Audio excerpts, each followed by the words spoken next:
大家好，又嚟到我哋遠日空間嘅裝修熱知識，我係 Jack。小戶型我哋點樣可以打造一個比較實用嘅衣帽區域？我哋成日都會用到嘅手法可以分享俾大家嘅。喺一個單位上面相對方正嘅時候，我哋做到一啲 L 型嘅衣櫃啦，咁盡可能增加翻業主嘅實用嘅面積啦。其實而家大家接衫嘅機率好少嘅，咁我哋其實掛衫多，我哋 L 型對開嘅狀態之下，喺呢個位置可以掛得更多衫啦。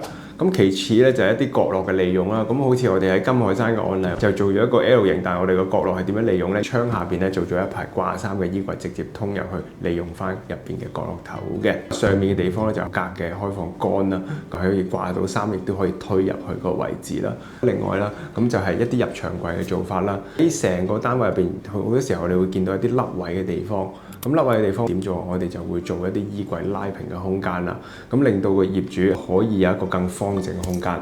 以上呢幾點建議俾到你啦，咁我遠日空間，我哋下次見。想喺新年住新屋，諗下親戚朋友嚟拜年都開心啊！而家就開始預約設計，保證年前完工，旺季裝修早籌謀，細節落實唔使愁，快啲 inbox我哋免費量尺啦！